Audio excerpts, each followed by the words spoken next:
ರಾಕೇಶ್ ಕಿಶೋರ್ ಅನ್ನುವಂಥ ವ್ಯಕ್ತಿ ಏಕದಮ್ಮು supreme court ನ್ಯಾಯಾಧೀಶರ ವಿರುದ್ಧನೇ ಶೂ ಎಸೆದ್ರು. ಗವಾಯಿ ಅವರು ಹೇಳ್ತಾರೆ, ಇದನ್ನೇನು ದೊಡ್ಡದು ಮಾಡೋಕೆ ಹೋಗಬೇಡಿ, ನೆಗ್ಲೆಕ್ಟ್ ಮಾಡಬೇಡಿ. ಶೂ ಎಸೆದವನ ವಿರುದ್ಧ ದೇಶಾದ್ಯಂತ ಆಕ್ರೋಶ ವ್ಯಕ್ತ ಆಗುತ್ತೆ. ಅಂಥ ಮನಸ್ಥಿತಿಯನ್ನು ನಾವು ಹತ್ತಿಕ್ಕಲೇಬೇಕು. ಸನಾತನ ಧರ್ಮದ ಧಾರ್ಮಿಕ ನಂಬಿಕೆಗಳಿಗೆ ಧಕ್ಕೆ ತಂದಿದ್ರು ನ್ಯಾಯಾಧೀಶರು ಈ ರೀತಿ ಅಬ್ಸರ್ವೇಷನ್ಗಳನ್ನು ಕೊಡೋದು ಎಷ್ಟು ಸರಿ ಅನ್ನುವಂಥ ವಿಚಾರಕ್ಕೆ ಬಂದ್ಬಿಡೋದು. ಬೇಕಾಬಿಟ್ಟಿ ಮಾತಾಡಬೇಡಿ ಅಂತ ಇದೇ BR ಗವಾಯಿ ಅವರು ಇದ್ದಂಥ ಪೀಠ ಹೇಳಿತ್ತು. ಕ್ಷಮೆ ನೀಡದೇ ಇದ್ದಿದ್ದರೆ BR ಗವಾಯಿ ಈ ಪ್ರಶ್ನೆಗಳನ್ನೆಲ್ಲ ನ್ಯಾಯಾಲಯದ ಕಟಕಟೆಯಲ್ಲಿ ಎದುರಿಸಬೇಕಾಗಿತ್ತು. ಎಂಥ ಮುಜುಗರದ ಸ್ಥಿತಿ ಆಗ್ತಾ ಇತ್ತು ಸುಪ್ರೀಂ ಕೋರ್ಟ್ನ ಮುಖ್ಯ ನ್ಯಾಯಮೂರ್ತಿಗಳಿಗೆ. ಸ್ನೇಹಿತರೆ ನಮಸ್ಕಾರ, ಹೊಸ ದಿಗಂತ ಡಿಜಿಟಲ್ ಚಾನಲ್ಗೆ ಸ್ವಾಗತ. ನಮ್ಮ ಸುಪ್ರೀಂ ಕೋರ್ಟ್ನ ಮುಖ್ಯ ನ್ಯಾಯಮೂರ್ತಿ BR ಗವಾಯಿ ಇವತ್ತು ದೇಶಾದ್ಯಂತ ಚರ್ಚೆ ಆಗ್ತಿರುವಂಥ ವ್ಯಕ್ತಿ. ಅವರ ಪರವಾಗಿಯೂ ಚರ್ಚೆ ಆಗ್ತಾ ಇದೆ, ಅವರ ವಿರುದ್ಧವಾಗಿಯೂ ಚರ್ಚೆ ಆಗ್ತಾ ಇದೆ. ಒಂದು ವೇಳೆ ಅವರ ವಿರುದ್ಧ ಶೂ ಎಸೆದ್ನಲ್ಲ ಅಡ್ವೊಕೇಟ್ ರಾಕೇಶ್ ಕಿಶೋರ್ ಅವರನ್ನು BR ಗವಾಯಿ ಅವರು ಕ್ಷಮಿಸದೇ ಇದ್ದಿದ್ದರೆ ಏನಾಗ್ತಿತ್ತು ಅನ್ನುವಂಥ ಚರ್ಚೆಯೂ ನಡೀತಾ ಇದೆ. ಈ ಬಗ್ಗೆ ಮಾತಾಡೋಕೆ ಮುಂಚೆ ನಿಮಗೆ ಗೊತ್ತಿರುವ ಕೆಲವು ಅಂಶಗಳನ್ನು ಮತ್ತೆ ನಿಮ್ಮ ಮುಂದೆ ಶಾರ್ಟ್ ಆಗಿ ಇಟ್ಟುಬಿಡ್ತೀನಿ. ಏನಾಯಿತು? ಅಕ್ಟೋಬರ್ 6ನೇ ತಾರೀಕು ಸುಪ್ರೀಂ ಕೋರ್ಟ್ನಲ್ಲಿ ನ್ಯಾಯಮೂರ್ತಿ BR ಗವಾಯಿ ಅವರು ಪೀಠದಲ್ಲಿ ಕೂತಿದ್ರು, ವಿಚಾರಣೆ ನಡೆಸ್ತಾ ಇದ್ರು. ಸುಪ್ರೀಂ ಕೋರ್ಟ್ನ ವಕೀಲರಾದಂತಹ ರಾಕೇಶ್ ಕಿಶೋರ್ ಅನ್ನುವಂಥ ವ್ಯಕ್ತಿ, ಆತನಿಗೆ 71 ವರ್ಷ ವಯಸ್ಸು. ಆತ ಏಕದಮ್ಮು ಸುಪ್ರೀಂ ಕೋರ್ಟ್ ನ್ಯಾಯಾಧೀಶರ ವಿರುದ್ಧನೇ ಶೂ ಎಸೆದರು. ದೊಡ್ಡ ಕೋಲಾಹಲ ಆಯಿತು. ಆಗ ಗವಾಯಿ ಅವರು ಹೇಳ್ತಾರೆ, ಇದನ್ನೇನು ದೊಡ್ಡದು ಮಾಡೋಕೆ ಹೋಗಬೇಡಿ, ನೆಗ್ಲೆಕ್ಟ್ ಮಾಡಬೇಡಿ. ಇಂಥ ಪ್ರಕರಣಗಳೆಲ್ಲ ನನ್ನ ನಿಲುವುಗಳನ್ನು ಯಾವ ರೀತಿಯೂ ಬದಲಾಯಿಸೋದಿಲ್ಲ, ನನ್ನನ್ನು ಡಿಸ್ಟರ್ಬ್ ಕೂಡ ಮಾಡೋದಿಲ್ಲ, ನಾನು ಇದಕ್ಕೆಲ್ಲ ಕೇರು ಮಾಡೋದಿಲ್ಲ. Just neglect it and let us move on ಅಂತ ಹೇಳಿ ಅವರು ವಿಚಾರಣೆಯನ್ನು ಮುಂದುವರಿಸ್ತಾರೆ. ಇದು ಅವತ್ತು ನಡೆದಿತ್ತು. ಅದಾದ ನಂತರದಲ್ಲಿ ಶೂ ಎಸೆದವನ ವಿರುದ್ಧ ದೇಶಾದ್ಯಂತ ಆಕ್ರೋಶ ವ್ಯಕ್ತ ಆಗುತ್ತೆ. ಆತ ಮಾಡಿದ್ದು ಅಕ್ಷಮ್ಯ ಅಪರಾಧ, ಅದರಲ್ಲಿ ಎರಡು ಮಾತೇ ಇಲ್ಲ. ನಾವು ನ್ಯಾಯ ದೇಗುಲ ಅಂತ ಏನು ಹೇಳ್ತೀವಿ, ಆ ನ್ಯಾಯಪೀಠದಲ್ಲಿ ಕೂತಿರುವಂಥ ವ್ಯಕ್ತಿಯ ವಿರುದ್ಧ ಶೂ ಎಸೆಯೋದು ಅಂದರೆ ಅದು ಸಂವಿಧಾನಕ್ಕೆ ವಿರುದ್ಧವಾದಂತಹ, ಕಾನೂನಿಗೆ ವಿರುದ್ಧವಾದಂತಹ ಅಕ್ಷಮ್ಯ ಅಪರಾಧ. ಅಂಥ ಮನಸ್ಥಿತಿಯನ್ನು ನಾವು ಹತ್ತಿಕ್ಕಲೇಬೇಕು, ಇದರಲ್ಲಿ ಎರಡು ಅನುಮಾನ ಇಲ್ಲ. ಆದರೆ ಈಗ ನಾನು ಮಾಡೋಕೆ ಹೊರಟಿರುವಂಥ ವಿಚಾರ ಕೆಲ ದಿನಗಳಿಂದ ಹೊಸದಾಗಿ ಶುರುವಾಗಿರುವಂಥ ಒಂದು ಚರ್ಚೆಯ ಬಗ್ಗೆ. ಏನದು ಚರ್ಚೆ?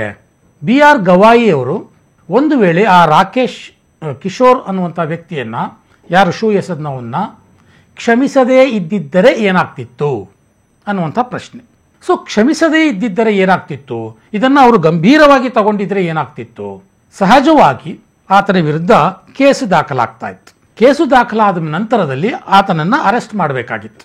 ಆ ರಾಕೇಶ್ ಕಿಶೋರ್ನನ್ನು ನಂತರ ಕೋರ್ಟ್ಗೆ ಪ್ರೊಡ್ಯೂಸ್ ಮಾಡಬೇಕಾಗಿತ್ತು. ಕೋರ್ಟು ವಿಚಾರಣೆಯ ಆರಂಭದ ಹಂತದಲ್ಲಿ ಆತನನ್ನು ಪೊಲೀಸ್ ಕಸ್ಟಡಿಗೋ ಜುಡಿಷಿಯಲ್ ಕಸ್ಟಡಿಗೋ ಕೊಡ್ತಾ ಇತ್ತು.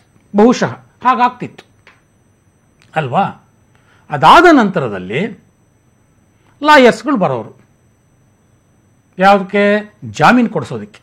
ವಿಚಾರಣೆ ಕೆಳ ಹಂತದ ನ್ಯಾಯಾಲಯದಲ್ಲಿ ಆಗ್ತಾ ಇತ್ತು, ಜಾಮೀನು ಅರ್ಜಿ ವಿಚಾರಣೆ.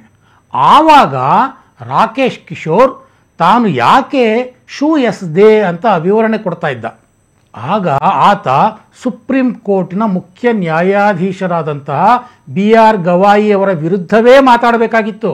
ಮಾತಾಡ್ತಿದ್ದ ಕೂಡ, ಯಾಕೆಂದರೆ ಆತ ನಂತರದ ದಿನಗಳಲ್ಲಿ ಕೊಟ್ಟ ಸಂದರ್ಶನಗಳಲ್ಲಿ ಆತನ ನಿಲುವು ಸ್ಪಷ್ಟವಾಗಿ ಗೊತ್ತಾಗುತ್ತೆ.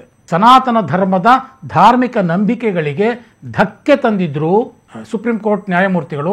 ಹಾಗಾಗಿ ನನಗೆ ಕೋಪ ಬಂತು, ಆ ದೇವರೇ ನನ್ನ ಕೈಲಿ ಈ ಕೆಲಸ ಮಾಡಿಸ್ದ ಅಂತ ಅವರು ಸಾಕಷ್ಟು ಕಡೆ ಸಂದರ್ಶನದಲ್ಲಿ ಹೇಳ್ಕೊಂಡಿದ್ದಾರೆ.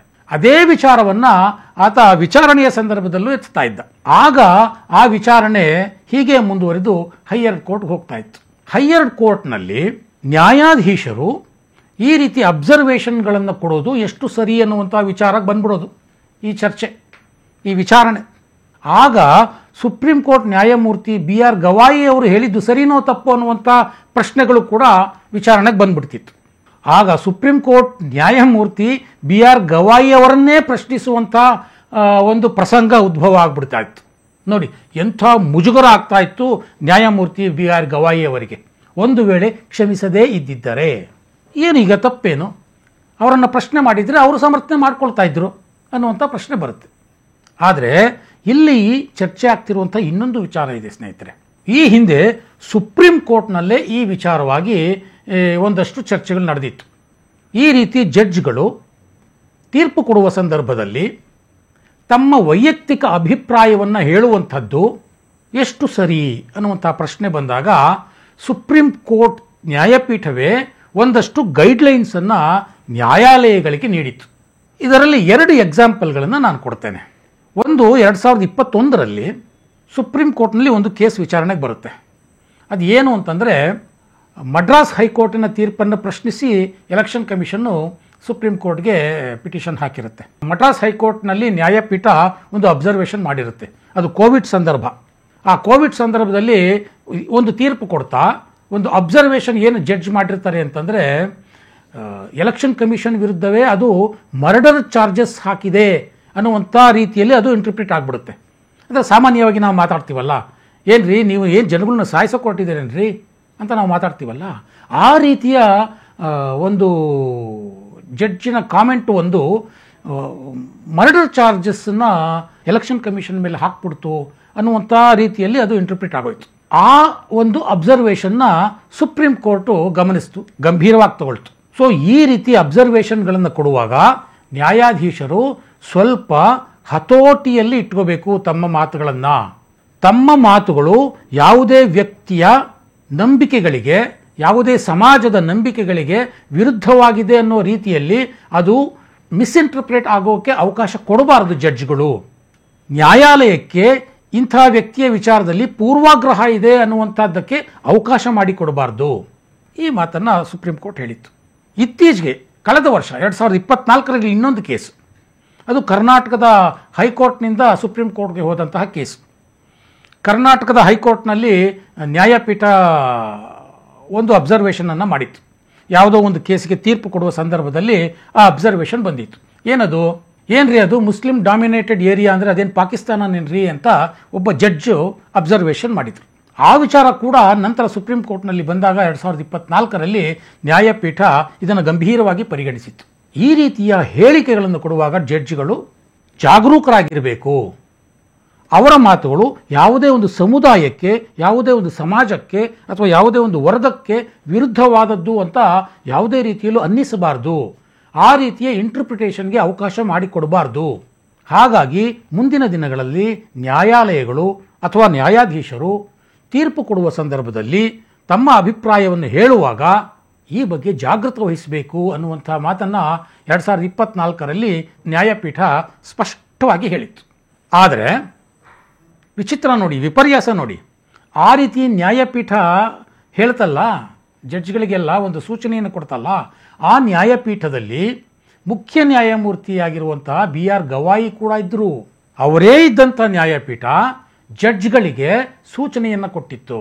ಬೇಕಾಬಿಟ್ಟಿ ಮಾತಾಡಬೇಡಿ, ಪೂರ್ವಾಗ್ರಹ ಇದೆ ಅನ್ನುವಂಥ ಒಂದು ಮಿಸ್ಇಂಟರ್ಪ್ರೇಟ್ ಮಾಡೋದಕ್ಕೆ ಅವಕಾಶ ಕೊಡಬೇಡಿ ಅಂತ ಇದೇ BR ಗವಾಯಿ ಅವರು ಇದ್ದಂಥ ಪೀಠ ಹೇಳಿತ್ತು. ಆ ರೀತಿ ತೀರ್ಪು ಕೊಟ್ಟಂತಹ BR ಗವಾಯಿ ಅವರೇ ಈಗ ಈ ರೀತಿ ಅವರೇ ಅಬ್ಸರ್ವೇಷನನ್ನು ಕೊಟ್ಬಿಟ್ರಲ್ಲ ಅನ್ನುವಂಥ ಚರ್ಚೆಗಳು ಈಗ ಆಗ್ತಾ ಇದೆ. ಹಾಗಾಗಿ ಅವನಿಗೆ ಕ್ಷಮೆ ನೀಡದೇ ಇದ್ದಿದ್ದರೆ BR ಗವಾಯಿ ಈ ಪ್ರಶ್ನೆಗಳನ್ನೆಲ್ಲ ನ್ಯಾಯಾಲಯದ ಕಟಕಟೆಯಲ್ಲಿ ಎದುರಿಸಬೇಕಾಗಿತ್ತು. ಎಂಥ ಮುಜುಗರದ ಸ್ಥಿತಿ ಆಗ್ತಾ ಇತ್ತು ಸುಪ್ರೀಂ ಕೋರ್ಟ್ನ ಮುಖ್ಯ ನ್ಯಾಯಮೂರ್ತಿಗಳಿಗೆ ಅಲ್ವಾ. ತಾವೇ ನೀಡಿದ ತೀರ್ಪನ್ನು ತಾವೇ ಫಾಲೋ ಮಾಡಲಿಲ್ಲ ಅನ್ನುವಂಥ ಒಂದು ಆರೋಪವನ್ನು ಅವರು ಎದುರಿಸಬೇಕಾಗಿ ಬಂದ್ಬಿಡ್ತಾ ಇತ್ತು. ಇದನ್ನು ಅವರು ಎಷ್ಟರ ಮಟ್ಟಿಗೆ ಎದುರಿಸ್ತಾ ಇದ್ದರೋ ಬಿಡ್ತಿದ್ದರೋ ಮುಂದೆ ಗೊತ್ತಿಲ್ಲ. ಆದರೆ ಈಗ ಅಂಥ ಒಂದು ಸ್ಥಿತಿ ಈಗ ನಿರ್ಮಾಣ ಆಗಲಿಲ್ಲ.